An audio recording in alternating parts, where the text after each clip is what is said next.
Dear O levels and IGCSE students, let's make the accounting easy. एक topic है errors, students को थोड़ा मुश्किल लगता है. Let's learn it very easily. Broadly speaking, errors can be categorized into two. एक वो errors होते हैं which affect trial balance and the others are those which do not affect trial balance. जब हम कहते हैं errors do not affect trial balance तो उसका मतलब ये होता है कि बुककीपर से गलतियाँ हुई होती हैं लेकिन फिर भी ट्रायल बैलेंस के डेबिट कॉलम का टोटल क्रेडिट कॉलम के टोटल के इक्वल होता है. और दूसरे वो होते हैं जो ट्रायल बैलेंस के टोटल्स को इफेक्ट करते हैं. इफेक्ट का मतलब है कि ट्रायल बैलेंस के डेबिट कॉलम का टोटल क्रेडिट कॉलम के टोटल से डिफरेंट हो जाता है. इस बात को एक्सप्लेन करने के लिए I have written two examples. Example number 1 है a sale of goods to C blue. ऐसे मार्क कर रहा हूँ ब्लू से. A sale of goods to Sea Blue on credit for $800 was not recorded in the sales account. So transaction ये हुई थी कि we have sold goods on credit to Sea Blue. जब हम क्रेडिट पे गुड्स बेचते हैं तो स्टूडेंट्स उसकी क्या एंट्री पास करते हैं, सी ब्लू को डेबिट करते हैं और सेल्स को क्रेडिट करते हैं. अब इसमें एरर क्या बुककीपर से हुआ है, it was not recorded in the sales account. तो बुककीपर ने गलती ये की है कि सेल्स के अकाउंट में एंट्री करना भूल गया. तो स्टूडेंट्स इस टॉपिक में इंपॉर्टेंट बात ये है सीखने वाली कि जब ये लिखा हुआ है ना कि it was not recorded in the sales account, तो इसका मतलब है कि सी ब्लू के अकाउंट में एंट्री पास हो गई हुई है और बुककीपर सेल्स के अकाउंट में एंट्री करना भूल गया. तो ये जो की इसकी है ना इस टॉपिक की, वो ये है कि जिस गलती का जिक्र किया हुआ है ना कि सेल्स अकाउंट में एंट्री पास नहीं हुई, तो दूसरे अकाउंट जिसका जिक्र नहीं किया यानी कि सी ब्लू का जिक्र नहीं किया, तो सी ब्लू के अकाउंट में एंट्री पास हो गई होगी. तो ये इसमें डेबिट एंट्री पास कर दी बुककीपर ने और क्रेडिट एंट्री पास नहीं की, लिहाजा ट्रायल बैलेंस के डेबिट कॉलम का टोटल बड़ा हो जाएगा और ट्रायल बैलेंस के क्रेडिट कॉलम का टोटल छोटा हो जाएगा. ऐसा एरर ट्रायल बैलेंस को इफेक्ट कर देगा और ऐसे एरर को हम करेक्ट करते हैं सस्पेंस अकाउंट के थ्रू. दूसरे वो एरर्स होते हैं जो ट्रायल बैलेंस को इफेक्ट नहीं करते. Let's read the example number 2 which I have written on the right hand side. मैं इसे भी अंडरलाइन कर रहा हूँ ब्लू से. A sale of goods to K Tom for $700 on credit was not recorded in the books at all. अब bookkeeper ने क्या गलती की है कि हमने गुड्स बेची है के टॉम को क्रेडिट पे और ये एंट्री सिरे से ही रिकॉर्ड नहीं हुई, यानी कि ना ही के टॉम के अकाउंट को डेबिट किया गया है और ना ही सेल्स के अकाउंट को क्रेडिट किया. अब बुककीपर ने ना ही डेबिट एंट्री पास की है ना ही क्रेडिट एंट्री पास की है. Therefore, at the end of the year, the total of the trial debit column of the trial balance will be equal to the total of the credit column of the trial balance. So ये वाला error trial balance को affect नहीं करेगा, यानी कि trial balance बराबर की बराबर ही रहेगी, यानी कि trial balance will match. There are 6 such errors which are in your syllabus. जो गलतियाँ हुई भी होती हैं और अकाउंटेंट सर पकड़ के बैठे होते हैं कि जनाब गलती मिल नहीं रही क्योंकि ट्रायल बैलेंस के टोटल्स मैच हो रहे होते हैं.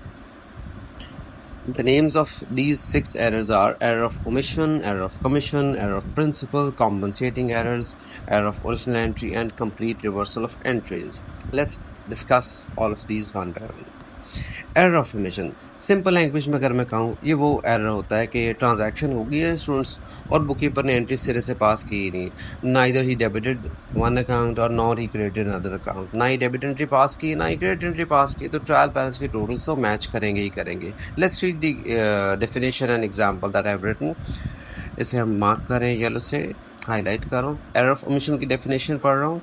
It is an error when the transaction is completely omitted from the books. Example लिखिए. अ सेल ऑफ गुड्स टू के Tom for $700 on credit. Transaction हुई है, हमने के टॉम को क्रेडिट पर यानी कि उधार पर गुड्स बेची हैं 700 की. अब it was not recorded in the books at all. ये ट्रांजैक्शन बुककीपर ने रिकॉर्ड ही नहीं की बुक्स में, यानी कि ना ही उसने के टॉम के अकाउंट को डेबिट किया और ना ही उसने सेल्स के अकाउंट को क्रेडिट किया. सो ही स्किप्ड द कंप्लीट एंट्री. तो डेबिट साइड पे एंट्री पास भी नहीं की और क्रेडिट साइड पे भी एंट्री पास नहीं की. Therefore the totals of the debit column of the trial balance will be equal to the total of the credit column of the trial balance, यानी कि ट्रायल बैलेंस के टोटल्स इक्वल ही रहेंगे. सो ये पहला एरर है, error of omission. Next है error of commission. Students, error of commission जो second number पे लिखे है और उसके बाद थर्ड है एरर ऑफ प्रिंसिपल. इन दोनों को मैं ज़रा हाईलाइट कर रहा हूँ.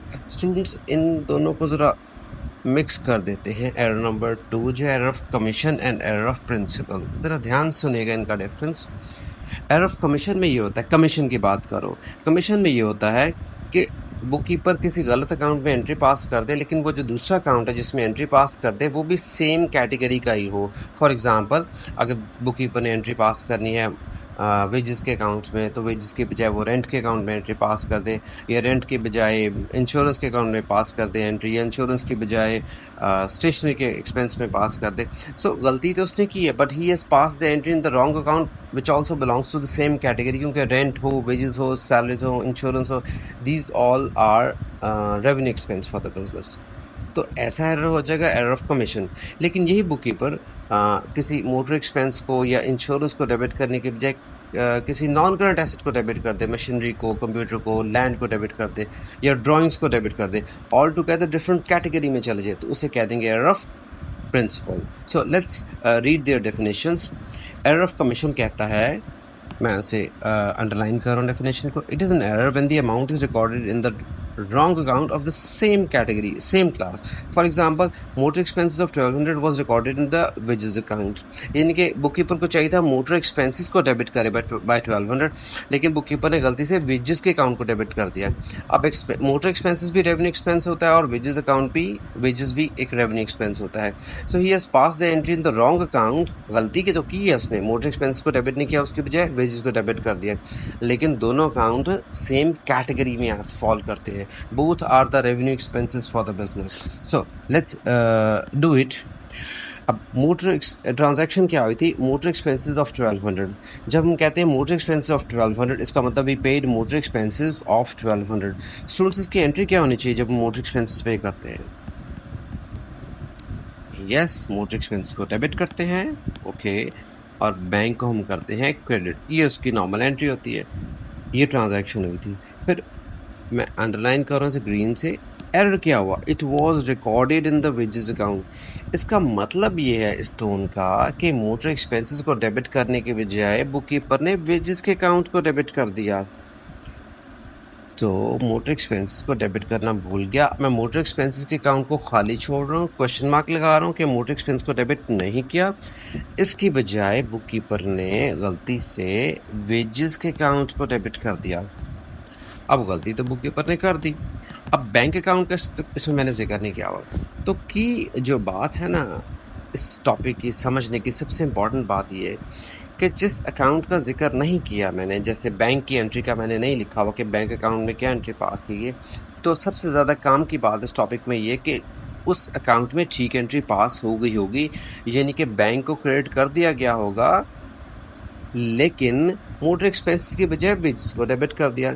यानी कि एक डेबिट एंट्री पास कर दी, एक क्रेडिट एंट्री पास कर दी। ऑल्दो डेबिट एंट्री उसने गलत अकाउंट में की है, लेकिन डेबिट में भी 1200 चला गया और क्रेडिट में भी 1200 चला गया, जिससे क्या होगा at the end of the year trial balance एक दूसरे के इक्वल रहेगी। सो ये वाला एरर ट्रायल बैलेंस को इफेक्ट नहीं करेगा। So this is known as error of commission.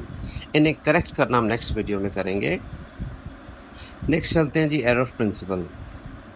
इसमें ये होता है कि बुककीपर गलत अकाउंट में एंट्री पास कर दे, लेकिन वो डिफरेंट कैटेगरी में, डिफरेंट क्लास में चले जाए। यानी कि एग्जांपल पहले इसकी पढ़ते हैं, मैं इसे अंडरलाइन कर रहा हूँ ब्लू से। मोटर एक्सपेंसेस ऑफ 3000, यानी कि मोटर एक्सपेंसेस थे, गाड़ी ठीक कराई होगी, गाड़ी का पेट्रोल का खर्चा हो सकता है, गाड़ी की रिपेयरिंग का हो सकता है, कुछ भी हो सकता है, रूटीन का expense. Motor expenses of 3000, it was recorded in motor vehicles account. अब एक्सपेंसेस को डेबिट करना चाहिए था, बुककीपर को चाहिए था, उसने एक्सपेंसेस को डेबिट नहीं किया। उसने एक्सपेंसेस के बजाय मोटर व्हीकल, जो कि खुद एक नॉन करंट एसेट का अकाउंट होता है, उसको डेबिट कर दिया। Let me make the accounts. Motor expenses पे किए गए थे, बुककीपर को चाहिए था मोटर एक्सपेंसेस को करता डेबिट। ये this should have been the normal entry, motor expenses debit. और ऑब्वियसली एक्सपेंसेस पे किए हैं, either we have paid the money by cash और बाय चेक। प्रेफरेबली इतनी बड़ी अमाउंट हम बैंक के थ्रू पे करते हैं, तो मैं बैंक लिख देता हूँ कैश की बजाय। सो मोटर एक्सपेंसेस डेबिट और बैंक के अकाउंट को क्रेडिट करना चाहिए था।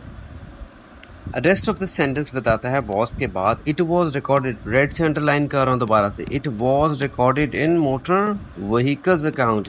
यानी कि मोटर एक्सपेंसेस को डेबिट नहीं किया। अब मैं मोटर एक्सपेंसेस की वो डेबिट वाली इरेज करके वहाँ क्वेश्चन मार्क डाल रहा हूँ कि मोटर एक्सपेंसेस को डेबिट करना भूल गया बुककीपर, उसकी बजाय उसने वो एंट्री पास कर दी है मोटर व्हीकल्स के अकाउंट में, इस अकाउंट में एंट्री पास कर दी जो कि उसने गलती की हुई है। जी, ये गलती है कर दी हुई उसने। अब मोटर एक्सपेंसेस को डेबिट नहीं किया, उसकी बजाय मोटर व्हीकल को डेबिट कर दिया।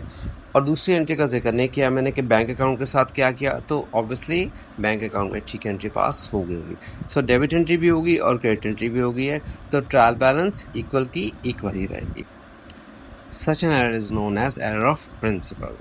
Let's move on to the next error, compensating errors. These are two or more than two errors which compensate or cancel each other. सादी ज़ुबान में, सिंपल लैंग्वेज में, अगर बुककीपर दो या दो से ज़्यादा एरर्स कर जाए जिनका टोटल आखिरकार बराबर हो जाए। क्या कहना चाह रहा हूँ, let's go through the example.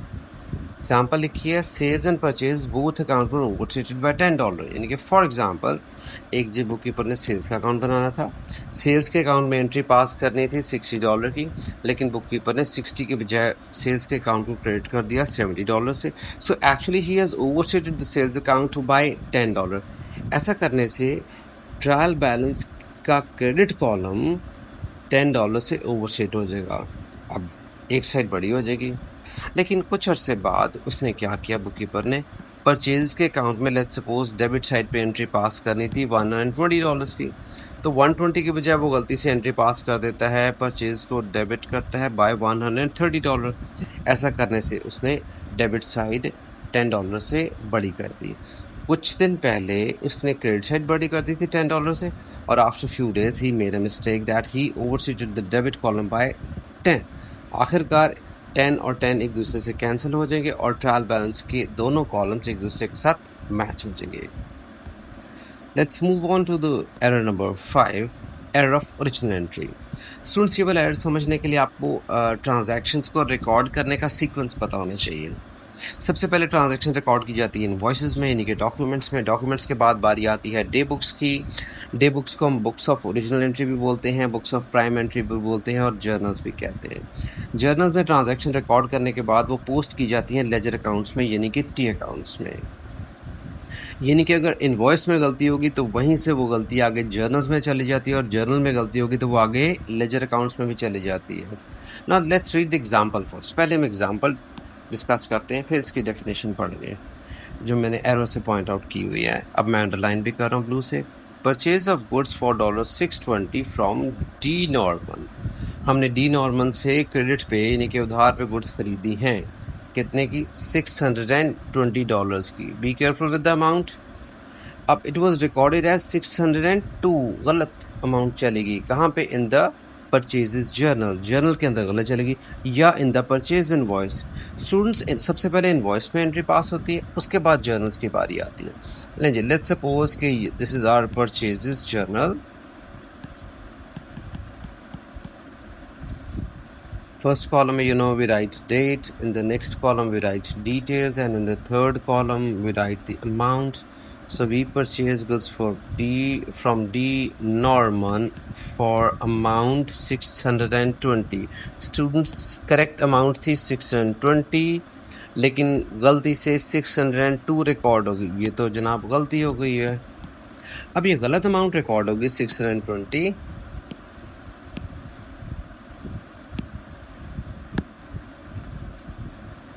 Sorry, अब ये गलत अमाउंट रिकॉर्ड हो गई है 602। This is the wrong amount. Correct amount थी 620। अब जर्नल के बाद जर्नल से देखकर टी अकाउंट्स में एंट्री जाती है, यानी कि ये वाली ट्रांजैक्शन जर्नल से ही आगे पोस्टिंग की जाती है टी अकाउंट्स में। एक अकाउंट डेबिट हो जाएगा और एक अकाउंट क्रेडिट। इसकी डबल एंट्री क्या होती है? We debit purchases account. So चूँकि 602 रिकॉर्ड हुआ है जर्नल में, जो बुक कीपर रिकॉर्ड करेगा वो जर्नल से ही देख के आगे टी अकाउंट्स में पोस्टिंग करेगा, तो परचेज को डेबिट कर दिया जाएगा 602 से, और डी नॉर्मन के अकाउंट को क्रेडिट कर दिया जाएगा बाय 602 से। अब डेबिट साइड पे भी गलत अमाउंट चलेगी और क्रेडिट साइड पे भी गलत अमाउंट चलेगी हुई है, लिहाजा ट्रायल बैलेंस के टोटल्स एक दूसरे के साथ मैच करेंगे। So students, error of original entry होती है कि जर्नल्स से अमाउंट गलत है। जर्नल्स को, as I told you, journals को हम बुक्स ऑफ ओरिजिनल एंट्री भी बोलते हैं। सो अगर ओरिजिनल एंट्री यानी कि जर्नल्स में या डे बुक्स में या बुक्स ऑफ प्राइम एंट्री भी कहते हैं, अमाउंट गलत होगी या पीछे से पहले इनवॉइस में अमाउंट गलत होगी तो आगे भी टी अकाउंट्स में भी गलत अमाउंट ही जाएगी, डेबिट में भी गलत जाएगी और क्रेडिट में भी गलत जाएगी, इसलिए दोनों कॉलम्स जो हैं ट्रायल बैलेंस के वो मैच रहेंगे। Let's read the definition. मैं अंडरलाइन कर रहा हूँ ब्लू से। It is an error when the wrong amount is recorded in the books of original entry, I mean journals, or in the invoices. Let's move on to the last error, which is in your syllabus, complete reversal of entries. सादी ज़ुबान में कहूँ तो जिस account को debit करना था उसको क्रेडिट कर दिया गया और जिस अकाउंट को क्रेडिट करना था उसे डेबिट कर दिया गया, यानी कि उल्टी तरफ अमाउंट्स रिकॉर्ड कर दी गई हैं। Let's read the definition. It states it is an error when the amount is recorded on the wrong sides of the account. Example पढ़ते हैं। Return of goods to us by R. John of $30. R. John ने हमें $30 की goods वापस की हैं। तो students entry क्या होती है? जब कोई क्रेडिट कस्टमर हमें गुड्स वापस करता है तो हम रिटर्न इनवर्ड्स के अकाउंट को डेबिट करते हैं बाय $30। ये अमाउंट इधर आनी चाहिए थी और वो जो ट्रेड रिसीवेबल है आर जॉन उसके अकाउंट को हम क्रेडिट करते हैं बाय $30। अब ये एंट्री पास करनी चाहिए थी। अब देखें जी स्टूडेंट बुक कीपर ने क्या गलती पास की है। Return of goods to us by R John of $30 was debited in his account and credited in return inwards account. तो रिटर्न इनवर्ड्स के अकाउंट को उसने क्रेडिट कर दिया है। देखें स्टूडेंट्स, मैं इसको हाईलाइट कर रहा हूँ दोबारा से, credited in return inwards account. I think you all know very clearly कि रिटर्न इनवर्ड्स के अकाउंट की नेचर डेबिट होती है, तो बुक कीपर ने उससे डेबिट करने के बजाय उल्टा उसको क्रेडिट कर दिया और आर जॉन को क्रेडिट करने के बजाय उसने आर जॉन को डेबिट कर दिया। तो रिटर्न इनवर्स को डेबिट करने के बजाय उसने क्रेडिट किया और आर जॉन को क्रेडिट करने के बजाय उसने डेबिट कर दिया, तो दोनों अकाउंट्स में रॉन्ग साइड पे एंट्रीज पास कर दी हैं। Such an error is known as complete reversal of entries. Next video में हम इन एरर्स को करेक्ट करना सीखेंगे। I hope that you have learned the topic. Thank you so much.